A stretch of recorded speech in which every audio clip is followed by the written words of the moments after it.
Hey everyone, Lady Sapphire here, and today we're going to be talking about the importance of intimacy. So, this is for all genders. Please do not feel excluded in any way as I talk about this, because I'm getting down to the social and psychological needs that are met through intimacy. And I'm not talking about sex. Sex is just not even on my mind today. I know, weird, but it's not even there today. We are strictly talking about intimacy. So, I want to get this started and have some fun. But first, like, subscribe if you want to support me. It's always great. My videos are all non-profit because of the content, so likes and subscribes are my paycheck. But, seriously, like, subscribe. Anyway, and as always, here we go.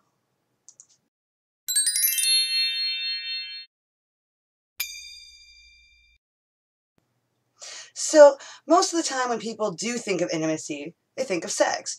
And one really has nothing to do with the other. It really doesn't.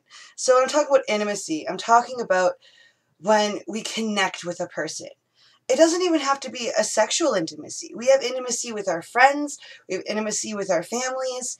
It's everywhere in the world. It's not a sexual thing. And the psychological need of it is not sexual. To need someone to give you a hug and just to feel close to that person for that few seconds, and then you part, you talk, you have a good time, you enjoy each other's company, that is technically intimacy. It is technically that need of physical contact, which all humans have. We are social creatures who are supposed to travel in packs, not cliques, packs, which would include family and friends and a bunch of things. This is how we're supposed to survive, which is a huge reason of depression and anxiety in today's modern world. So, and this is why I really want to make this video. I want people to understand that there are huge correlations between having intimate relationships with friends and family and loved ones and everything, and depression, anxiety, and multiple other social issues that we run into much more commonly in the modern world.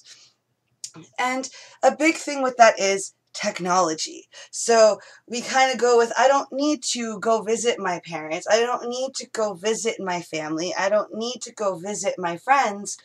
We can chat on Facebook. We can chat on a whole bunch of things, from Twitter to Instagram to whatever. There's hundreds of them now that we can connect through. And we kind of use that as our main source of interaction. But with this very cold technological way of connecting with people, we lose the intimacy. We lose the physical contact. There are actual studies, and I'm going to list some studies below, as I always do with studies and articles.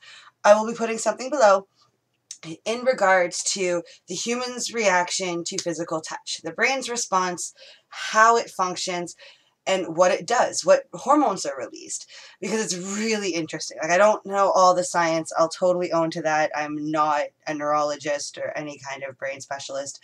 I do know that we get oxytocin and a couple of other happy hormones that definitely are released every time we physically contact with another human thing, or another thing of any kind, actually. This also includes animals. And this is where I was a little bit with bringing it up, but we do get those similar responses from having pets. So if you are a depressed person who doesn't have a partner and isn't overly social, get an animal. A pet can help. Just having that something to touch and something to physically react to really helps with anxiety and depression. But back to the fun stuff. We'll leave all that creepy stuff alone. Next chapter, with communication and intimacy in one's sexual relationship. So we tend to think as long as we're having sex, our relationship is fine, but a lot of the time we kind of lose the little things. We lose the, oh, I just need to kiss you. I just need to rub your neck. I just need to hold your arm. Whatever it might be, whatever silly intimate thing we need. We kind of forget about those things. We get busy with life, we get busy with work, and if you're still in school, if you're still dealing with young children, these kind of things really do cost us time and energy, and then we lose track of our partners. It's not intentional. It's not that you lose love necessarily, but you lose this connection. And this is actually what usually causes people problems when the children go off to college. And all of a sudden they're left alone and they're like, I don't know you, you don't know me.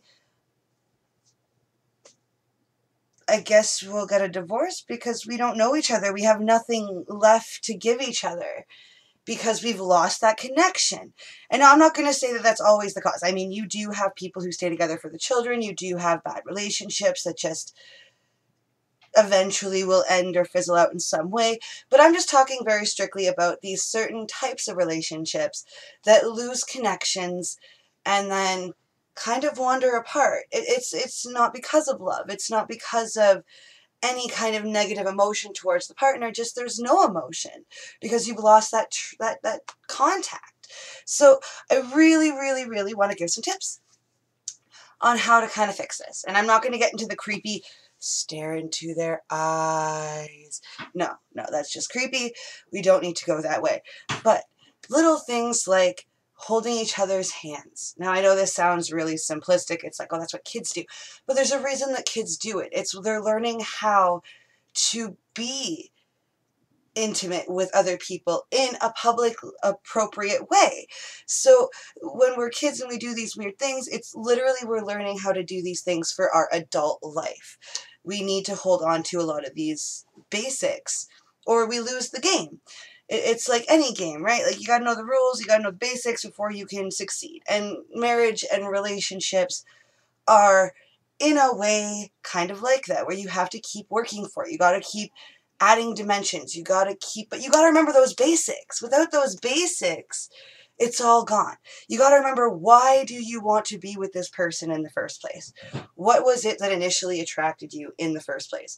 Because we lose track of these things and kind of go, well, we're together because we're together. And that's not fair to the partner. It's not right for you. You're not happy at that point. Because if you're just together because you're together, where's the joy? Where's the fun? Where's the love at? So holding hands, basic, simple things like kiss more often. Every time someone leaves the room or leaves the house anyway, kiss. Like, it's such a simple thing, but people don't always embrace how important these simple things are. So remember, like, if you are alone for a minute and the kids are out of the room, have a hug, cuddle for a second. There's no harm. And if the kids see it, oh well, they get to see what intimacy and love looks like. I'm not saying get anything grody, keep it PG, but that love and affection, keep that there. Without it, we lose the relationship. And the other thing is, if you are in a relationship that's very sexually charged, this is a little bit different, it's a whole different kind of context. If you're in a relationship that's very sexually charged and it's all about the sex all the time, stop it.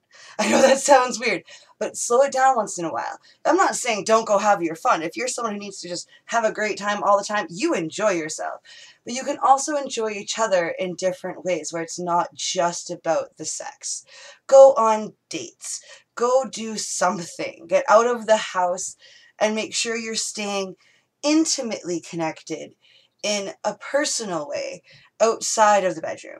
Because this leads to a different problem. This leads to it's hot and heavy, and then you don't know each other. You haven't taken the time to get to know each other outside of the basic life world. So how do you know if you're going to be compatible in a relationship together? How do you know you're going to be compatible in a life together? Because if we're talking about relationships, we're talking about your bank accounts are merging, your lives are merging, they're coming in with their stuff, you're paying for things together. How do you know you can do that successfully if your relationship is just based upon sexual energy? You need to keep a balance, and that intimacy is still important, because basic sex is not always intimate. It is not always anything about learning your partner, learning each other, learning your lives. And that's a big deal. It's something that we really do need to start remembering about each other and our partners. And when we get into relationships, this is going to be next chapter, if you're in a new relationship or looking for a relationship, you want someone who's going to show you that intimacy on a regular basis. You don't want to settle for someone who, yes, the sex is great, but you can't have a conversation, and if you go to kiss them in public, they're like, no, and like, you gotta have some give and take. Now, again, if both of you are against PDA and you both don't want to kiss each other in public, power to you. Consent box, haven't brought that up in a while. Consent box all the way with everything that I discuss. But when it comes down to it, you need to remember that you want someone you can cuddle with. You want someone who you can just kiss and feel happy and move on. Not like you have to force them into it, or like they're not comfortable with it. Because if they're not comfortable with you, you can't be comfortable with them. And that leads to other problems, which I will be getting into. Actually, on Thursday, I will be releasing a video on how to get there. And I will explain more about that when Thursday comes.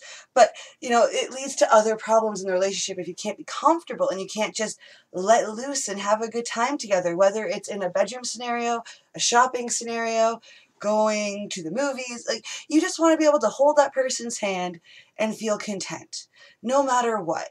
And if you don't feel that way, don't progress with the relationship. Don't jump into something just because the sex is good.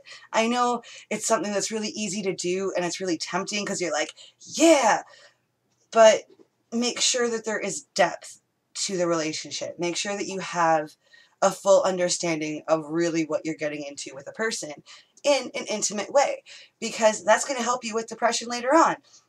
Like, if you have, for example, if you're a woman, a cis woman who can have children, and you have a child, going through postpartum sucks as it is. But could you imagine going through it with someone who isn't willing to hold your hand and cuddle and just tell you everything's going to be okay every now and then? Like, I'm not saying you need to go for some wimpy guy or wimpy girl who's going to be like clung to you, but just to understand that you need that. Whatever it is you need, they will give, and they will not make you feel bad for it, just as you will do for them. Like, that's how we have healthy relationships. So, I think I'm going to end it here. Really think I covered everything I really wanted to. So, as always, hope you guys have a great night. Hope you enjoyed my video. Hope you learned something. If you didn't, hope you enjoyed it anyway. But, night, guys. Bye.